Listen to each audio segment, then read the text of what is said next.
Amy was a lot of fun. She was a ton of fun. She just made friends so quickly, so easily. She was a great traveler.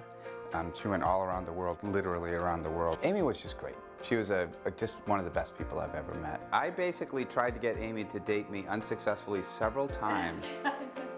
As a single woman in Boston, Amy ran the marathon. 10 years later, now a young mom in Maine getting ready to go back to work, she decided to do it again. And I'm gonna show the world and show myself that I still got it.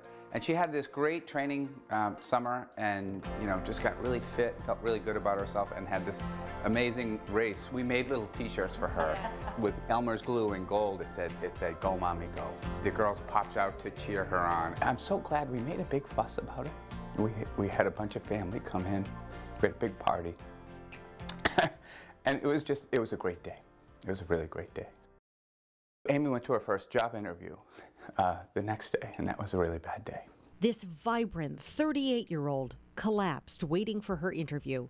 Ed rushed to the hospital to meet the ambulance. Being a doctor, I got myself right in the emergency room, and they couldn't bring her back. Amy had a heart problem no one knew about. We didn't have any time to say goodbye. And I remember that night sitting on the couch talking to the girls, and they were little, but their first instinct was to take care of me. Their community rallied around them. More food was delivered than they could possibly eat. People offered to help in any way they could. But things didn't go well.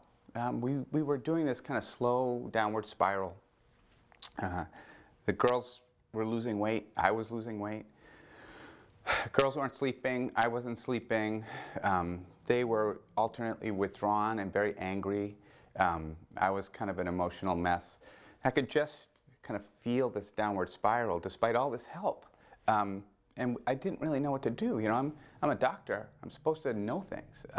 But I didn't know how to handle this. And very unexpectedly. That's when Ed first heard about the Center for Grieving Children. You walk in the door and there's just, I call it the weird magic of the center. You walk in and you just know this place is different. The people there said they could help, and Ed knew they could. And then everyone breaks up into their sessions, and the girls, it was very strange. The girls would kind of go off with these strangers that I didn't know into these little rooms, and they were, I never really knew what happened in those rooms, but they came out every time a little happier, a little more energetic, and a little bit more like a little kid, you know, not carrying the weight of the world on their shoulders. And in his adult group? But I always walked out of there feeling a little stronger, a little more resilient. As the girls got older, their issues around not having their mom changed, and so did the conversation as they moved to older groups. It's one thing to be a 4-year-old whose mom died. It's another thing to be an 8-year-old. And yet another to be a young woman craving that unique connection. Most of what I know about my mom is just what people have told me, and accepting that I won't ever get to know her.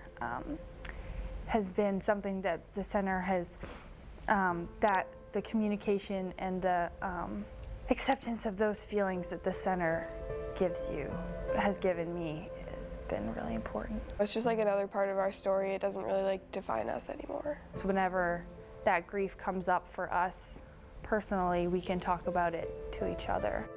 Amy's death really dramatically changed our family. But it didn't destroy it. And we have the center to thank for that.